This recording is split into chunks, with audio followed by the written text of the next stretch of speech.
Olá, pessoal. Hoje nós vamos conversar um pouco sobre alguns conceitos para introduzir o que seria intermediação financeira. Antes de pensar em falar sobre intermediação financeira, a gente vai conversar um pouco sobre economia. Por que é importante a gente entender a economia? A economia ela vai permitir que a gente consiga estabelecer relações entre resultados agregados e o desempenho de vários agentes econômicos que compõem a economia. O que seria um agente econômico? São todas as pessoas e formas de organização, indivíduos, empresas, governo, com capacidade de tomar decisões. A gente vai ter especial interesse aos intermediários financeiros ou intermediadores financeiros. E a gente também destaca que os instrumentos de movimentação de fundos são os ativos financeiros, que se constituem, em essência, um direito que o agente possuidor apresenta em relação ao outro. Então, observar como esses agentes econômicos se relacionam vai ser muito importante para o nosso curso. Para que a gente consiga ter uma visão melhor do mercado financeiro, a gente precisa desse conhecimento de base de economia, de modo que a gente vai conseguir responder as questões que envolvem poupança, investimentos, desenvolvimento, avaliação, etc. A economia, ela estuda a riqueza e as transações, as movimentações de troca que se verificam entre as pessoas, entre os indivíduos, entre os agentes econômicos, para ser mais geral. Com a economia, a gente procura compreender qual é a decisão que a gente vai tomar, qual é a decisão que os agentes econômicos devem tomar de utilização de recursos produtivos que são escassos, como, por exemplo, terra, trabalho, capital. Esses recursos escassos, eles carregam um custo de oportunidade também associado. E a gente precisa compreender essa decisão de utilizar esses recursos escassos no processo de transformação e produção de bens e serviços e também da sua distribuição para o consumo.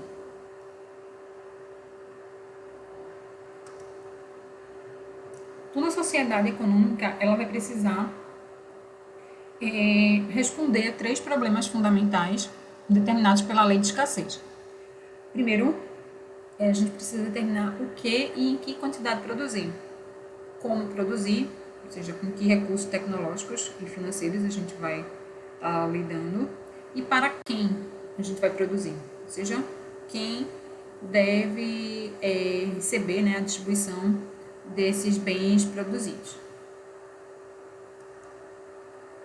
Esse pilar, essa tríade desses 3 problemas, ele vai ser comum em todas as sociedades econômicas. No entanto, cada uma delas pode responder de maneira diferente, de acordo com as condições e com as suas verdades. Então, a gente pode ter influência da cultura, da religião, na resposta a essas 3 questões que a gente fez anteriormente. Quando a gente está observando sociedades econômicas mais liberais, essas respostas a essas questões normalmente são delegadas ao mercado e isso vai acontecer utilizando um sistema de preços e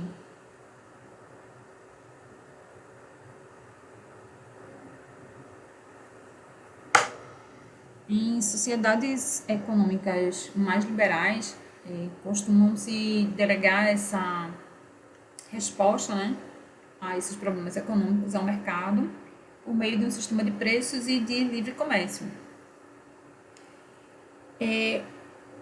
Novamente retomando que os recursos são escassos, a gente também observa que os bens econômicos eles têm esse nível de escassez e também tem associado a ele valor econômico. Isso faz com que a gente consiga ter uma regulação em padrões de vida baseado na decisão sobre os produtos que se vão consumir, uma vez que os desejos e necessidades eles pode acontecer de não serem totalmente satisfeitos.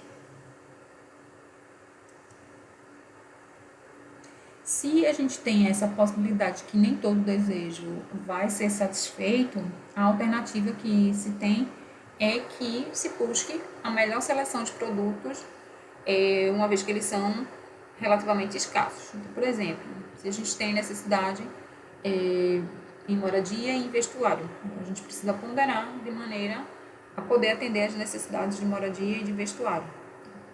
É possível que, se houver uma concentração de recursos, né, para observar a necessidade de moradia, o vestuário não tenha recurso suficiente, né, destinado a ele. A gente lembra também que a sociedade, quando ela tem um consumo exagerado no hoje, isso vai fazer com que se tenha uma menor capacidade de poupança e, por consequência, a gente vai ter uma menor capacidade futura de produção e de geração de riqueza. A gente precisa ter atenção também que nessa decisão, né, de fazer escolhas sobre decisões, né, que envolvem, né, recursos que são escassos, a gente pode ter a necessidade de observar a lei de substituição. Quando a gente tem a troca, a permuta, né, de bens de um determinado, com uma determinada característica, sendo transferidos recursos desse bem para a produção de um outro, o que se tem por trás é o conceito de lei de substituição. Então, toda vez que se desejar obter quantidades adicionais de um determinado bem, é necessário sacrificar quantidades de outro. A lei dos rendimentos decrescentes, ela é gerada, é extraída da relação que é verificada, que é observada entre um fator de produção e o bem que é produzido. Essa lei ela vai descrever que unidades adicionais de fatores de produção, elas vão promover incrementos na produção a taxas decrescentes. Aqui a gente tem um exemplo do livro do Asaf Neto, para ilustrar a lei dos rendimentos decrescentes. Então, o problema ele contextualiza falando sobre a produção de sacos, né, de determinado grão, e se observa que no momento inicial, no momento atual, tem-se uma produção de 7.000 sacos, produção total de 7.000 sacos. Então, o que vai acontecer é, a gente quer observar a lei de rendimentos decrescentes nessa situação, e a gente vai fazer acréscimo de um recurso, que é a questão dos trabalhadores, da mão de obra, e vai observar que ocorre um incremento decrescente à medida que a gente faz a ampliação desse recurso. Então, aqui na primeira linha dessa tabela, a gente observa, né, que não tem acréscimo de nenhum trabalhador, isso está gerando, no momento, 7.000 sacos. No entanto, se a gente faz a adição de um trabalhador, a produção passa para 10.000, ou seja, houve um incremento, se a gente pensar aqui por unidade de acréscimo de trabalhador, de mão de obra, de 3.000, que é essa informação que está aqui. Quando a gente faz o acréscimo de 1 para 2, a produção saiu de 10 para 12.000. E aí a gente observa que houve aqui um acréscimo, né, de 2.000 unidades. Esse acréscimo de 1 meia-hora, né, quando eu tenho 1 para 2, gerou essa produção incremental de 2.000. E aqui na coluna do meio, a gente teria aqui a produção por unidade de mão de obra. Já quando a gente faz mais um acréscimo e a gente passa para um nível de produção de 13.500, a gente observa que houve aqui uma diferença de 1.500. Então, esse funcionário adicional, ele gerou, né, esse incremento de 1.500. E da mesma forma, para o quarto, a gente passa a ter aqui um incremento de 500. O que se observa é, eu estou aumentando, né, o recurso e a gente tem um crescimento a taxas decrescentes.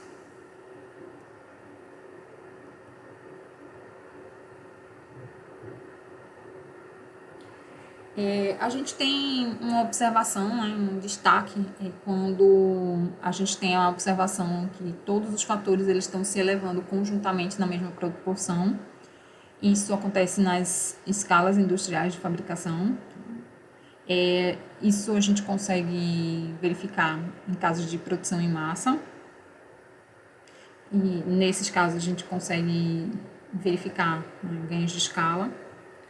Esses ganhos eles são influenciados pela disponibilidade de energia abundante, padronização e especialização da mão de obra, robotização ou mesmo de outros desenvolvimentos tecnológicos.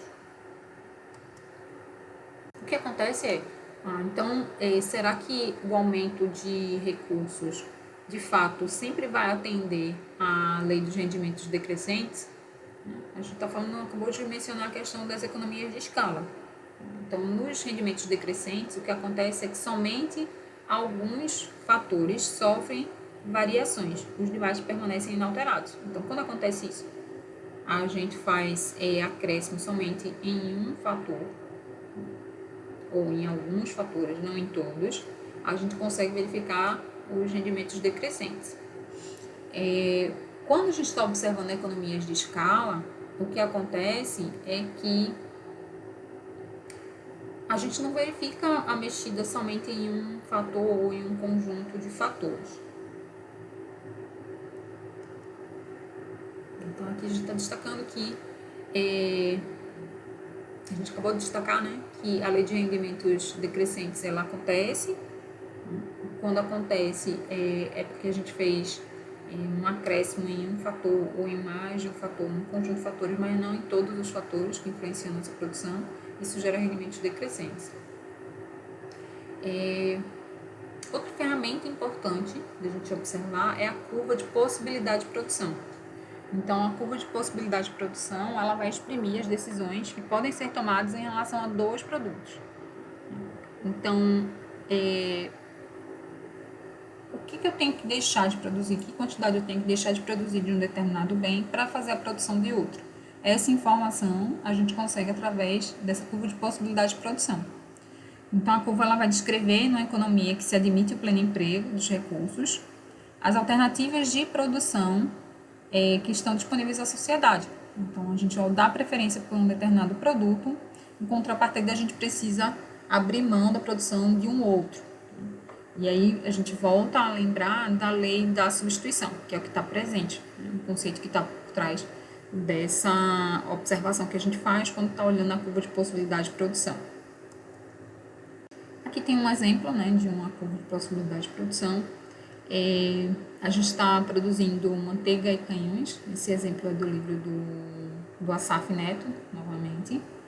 E aí ele chama atenção que no primeiro ponto, no ponto A, a gente tem produção concentrada somente em canhões. Todos os recursos estão sendo utilizados para a produção somente de canhões. Não está se produzindo nada de manteiga. Já no ponto F ocorre o contrário. Há a produção somente de manteiga e não há a produção de canhões. Qualquer outra configuração aqui, ou seja, nos pontos B, C, D e E, a gente tem a troca, né, a substituição na produção de um pelo outro bem. Então, no ponto B, por exemplo, a gente aumentou a produção de manteiga e isso fez com que a produção de canhões diminuísse. A gente destaca também que essa curva ela é um limitante, né?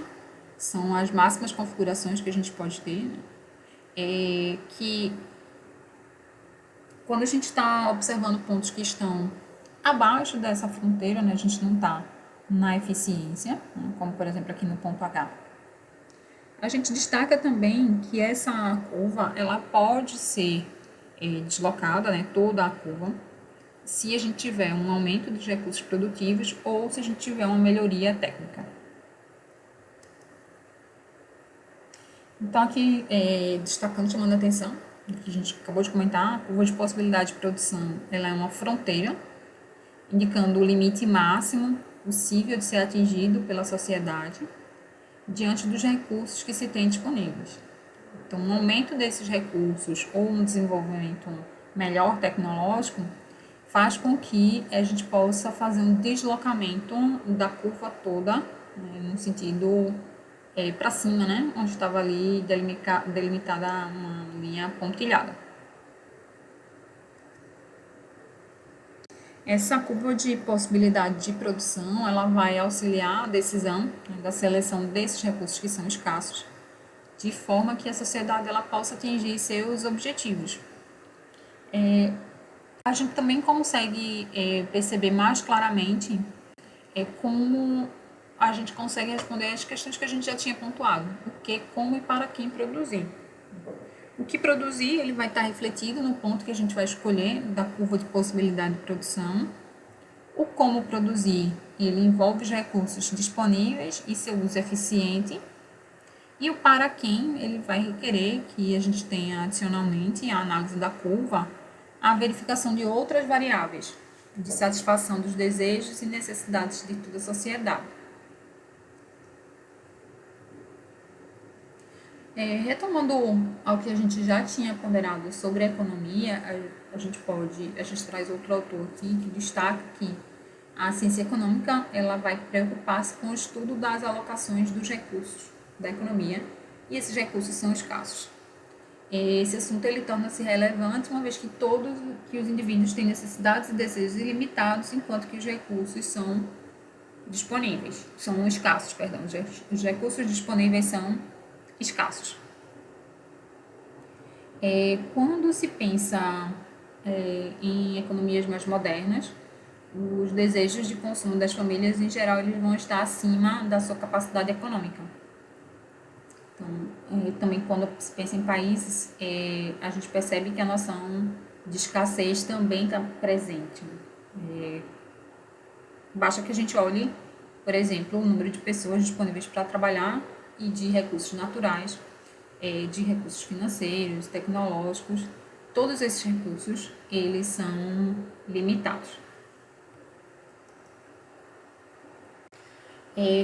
No entanto, esses agentes, esses recursos que são escassos, eles estão, a decisão de alocação deles passa por todos os agentes econômicos.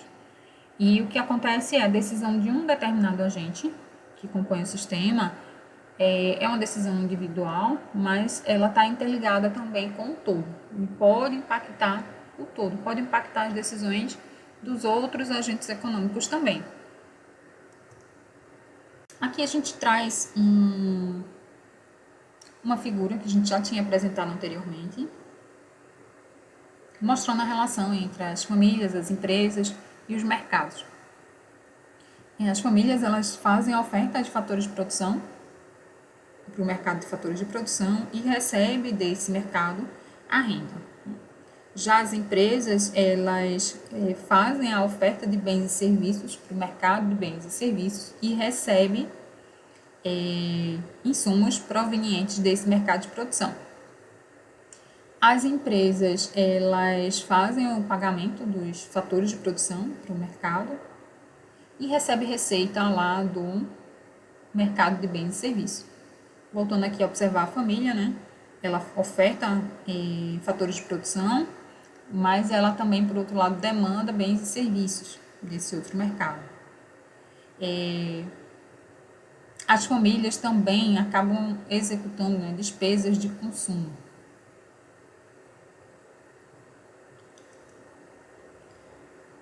Essa relação entre os agentes econômicos também faz com que a gente destaque, né, que existem organizações diferentes econômicas. Né? O sistema que a gente utiliza é um sistema misto, que prevê a necessidade crescente marcada pela interdependência da ordem econômica mundial, do controle da atividade econômica por parte do Estado. Esse controle ele pode ser verificado por atuações mais diretas sobre os preços em geral, juros, impostos, subsídios. Então, a gente tem um sistema que ele não depende somente do mercado, mas ele tem uma certa influência do governo.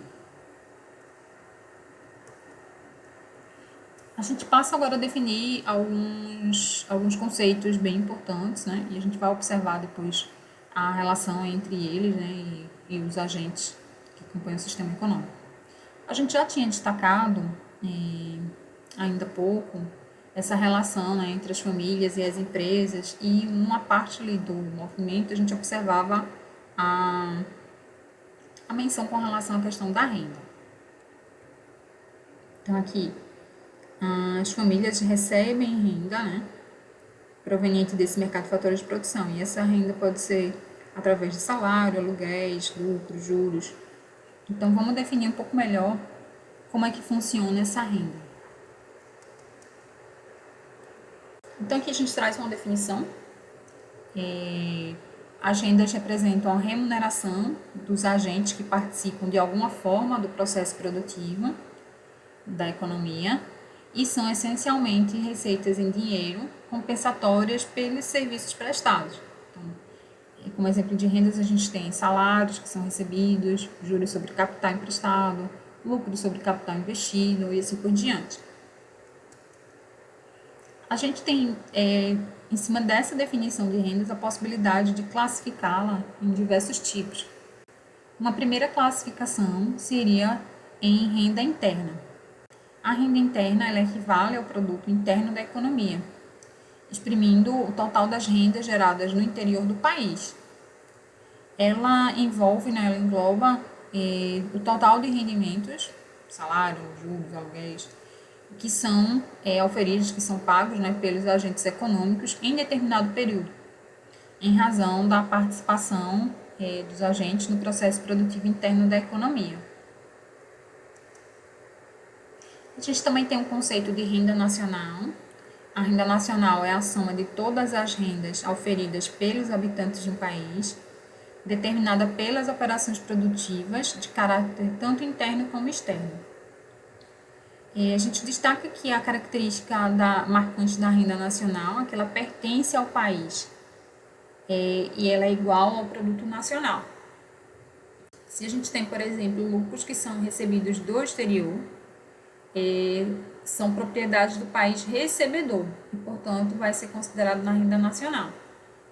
Já quando a gente tem lucros que são remetidos para outras economias, para outros países, a gente tem que são receitas geradas internamente, porém, elas passam a ser propriedade de outro país, não sendo, portanto, considerado como parte da renda nacional, e sim vai ser classificado como renda interna. Os países, eles costumam enviar e receber rendas do exterior, e essa diferença do que é enviado e do que é recebido, a gente chama de renda líquida do exterior. Essa renda líquida do exterior, ela, se tiver sinal negativo, ela vai representar uma renda líquida que é enviada ao exterior, e se for positiva, ela vai denotar um fluxo financeiro positivo que vindo do exterior. A gente tem ainda o conceito de renda pessoal, como sendo a renda efetiva transferida para as pessoas, e ela é calculada reduzindo-se da renda nacional os lucros que são retidos pelas empresas, contribuições e benefícios previdenciários e imposto de renda. Outro conceito importante é o conceito de investimento.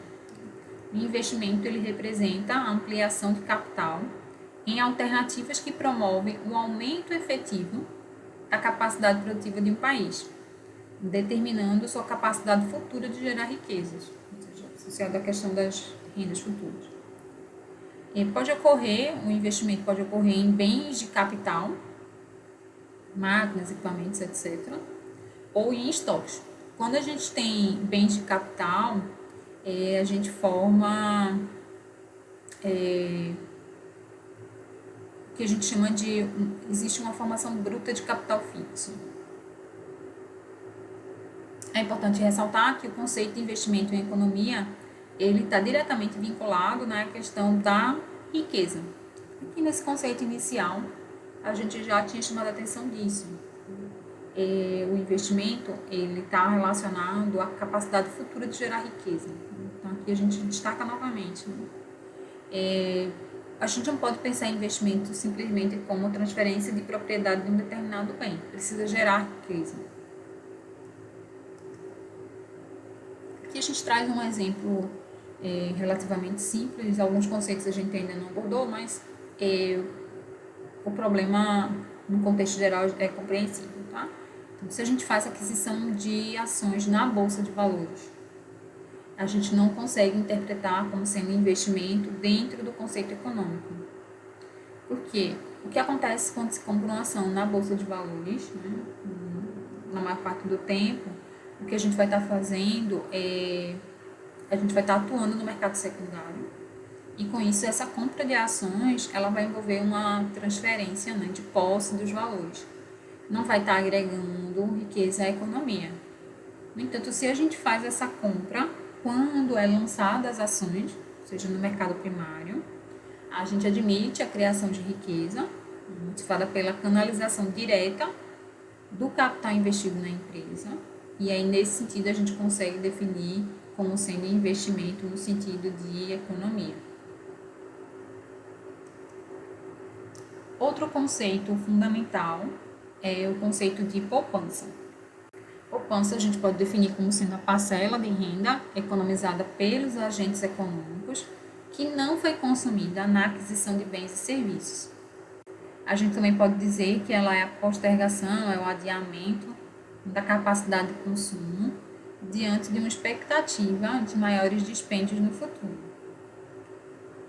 Quando a gente vai fazer a avaliação da poupança, em geral, a inclusão também da parcela de renda gerada, mas que não foi transferida financeiramente para seus proprietários, como, por exemplo, acontece nos lucros retidos pelas empresas. A gente também pode representar a poupança nacional como sendo um investimento doméstico mais um investimento externo. A gente vai definir um pouco mais para frente melhor esses termos, né, de investimento doméstico e investimento externo. Aqui a gente tem uma ilustração do livro do Juliano, do professor Juliano, em que há uma relação aí existente entre poupança e investimento. Aqui ele define a poupança como sendo a parcela de renda não consumida, e esse não consumo ele pode ter acontecido em função desses fatores, da capacidade, do desejo e da oportunidade de poupar. E essa poupança ela pode gerar investimento, que aí ele traz a definição de investimento como sendo a aplicação de recurso em algo lucrativo, aumentando o estoque de riqueza. Aqui a gente traz o conceito de que a poupança ela vai ser um montante de recursos disponíveis para financiar investimentos internos e externos líquidos. A poupança ela vai realimentar todo o processo produtivo por meio de instrumentos de intermediação do mercado de capitais. Nosso tema de maior interesse, né, olhar enxergar esse mercado de capitais. Os intermediários financeiros, eles captam a poupança disponível das famílias, né, dos agentes superavitários, e vão reconduzi-la para o sistema produtivo mediante diversas formas de crédito, contribuindo para a expansão do nível de investimento e para a oferta de bens e serviços. Então, as empresas que precisam, né, que não têm a formação de poupança, elas necessitam, e aí quem faz esse contato entre as famílias, que são agentes superavitários, e as empresas, que são agentes deficitários, é esse agente intermediador que vai fazer essa ligação entre os dois.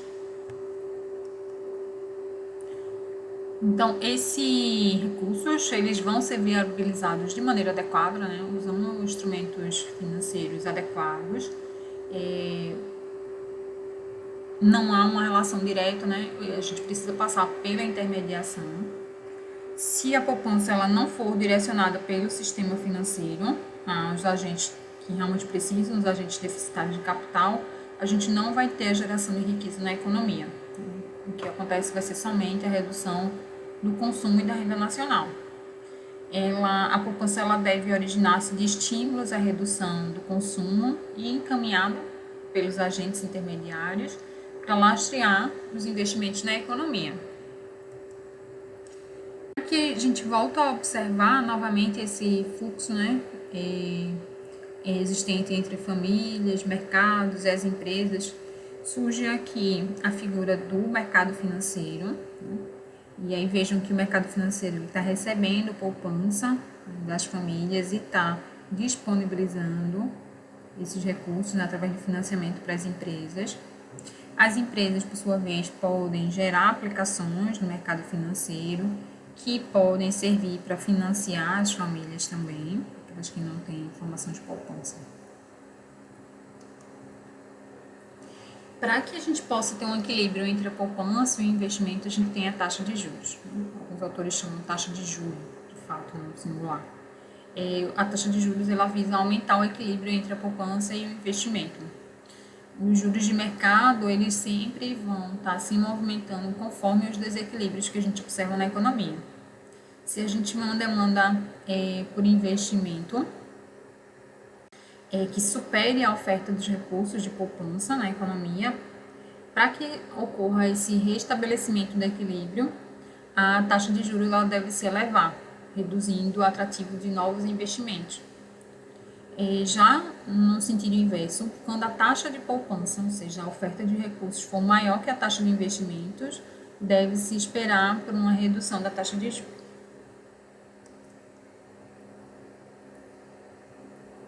Quando a demanda por capital para investimento superar a poupança interna, a diferença vai ser financiada por poupança externa, pela entrada de recursos externos na economia, promovendo dessa forma uma dívida externa. E sempre que a economia ela não acumular poupança interna para financiar seus investimentos, a alternativa vai ser essa, é a alternativa de buscar poupança externa. O que acontece é que as empresas nacionais elas vão acabar tendo a necessidade de financiar em moeda estrangeira e dessa forma elas acabam se expondo a um risco maior de variação cambial. Nessa situação, as empresas elas necessitam procurar o mercado financeiro, novamente aí destaque para a gente, para se protegerem dessas variações inesperadas nas cotações das moedas. Novamente a gente traz aqui o destaque, a figura que a gente acabou de observar, mas chamando a atenção desse fluxo que existe, colocando aqui o mercado financeiro como sendo esse intermediador, entre família e empresa.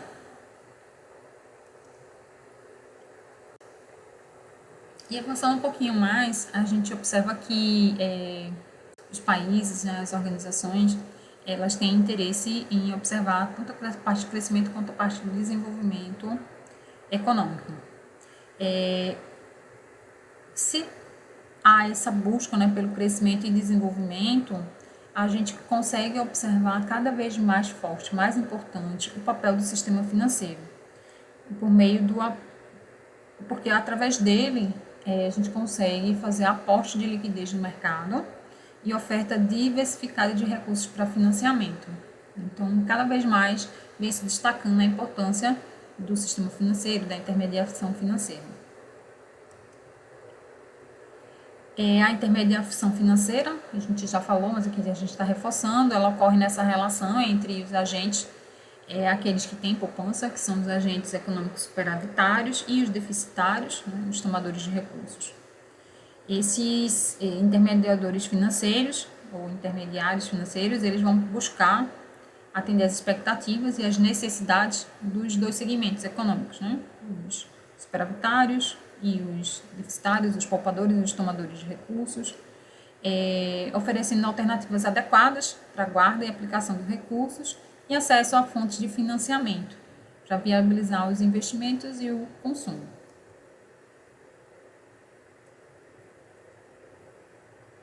A presença da intermediação financeira, ela fundamenta-se nesse desequilíbrio entre o nível de poupança e investimento de uma economia. E a gente destaca que se acontecesse dos agentes fossem capazes de gerar volume de poupança igual ao dispêndio de capital, a gente não teria necessidade de ter existência de ativos financeiros, Não haveria necessidade da intermediação financeira. O que ocorre é que quando se tem uma demanda por recursos para investimento maior do que a poupança que se tem disponível, justifica-se dessa forma a criação dessa intermediação e de seus instrumentos financeiros. Mais uma vez, a figura que a gente traz aqui, destacando esse fluxo entre famílias, empresas e os mercados a importância aqui do mercado financeiro para gerenciar, intermediar, né, os agentes superavitários e os deficitários. O que acontece também é que nesse fluxo a gente tem a incorporação do governo, e aí, havendo a incorporação do governo, a gente tem algumas políticas também, né, que a gente precisa observar, a política fiscal, a política econômica, que a gente vai trabalhar um pouco mais para frente. E o que acontece é que a gente visualiza, né, como é que está funcionando todo o fluxo, visualiza a necessidade de fazer a inserção do governo, mas a gente ainda vai adicionar algo mais a esse fluxo, tá? A gente percebe que as economias elas estão relacionadas com o restante do mundo, importando e exportando bens e serviços e tomando dinheiro emprestado. Então, a gente precisa fazer uma nova inserção, uma nova incorporação no fluxo. Podemos dizer também que quando uma economia, a poupança doméstica, ela não é suficiente para financiar e o déficit financiar o investimento e o déficit público,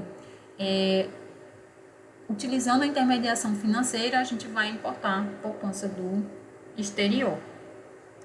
Então, a gente apresenta aqui como ficaria o fluxo pensando tanto na inserção do governo como na inserção desse movimento externo. Então, aqui a gente tem um fluxo muito mais próximo da realidade de como ocorre o movimento, da relação entre esses agentes superavitários e deficitários.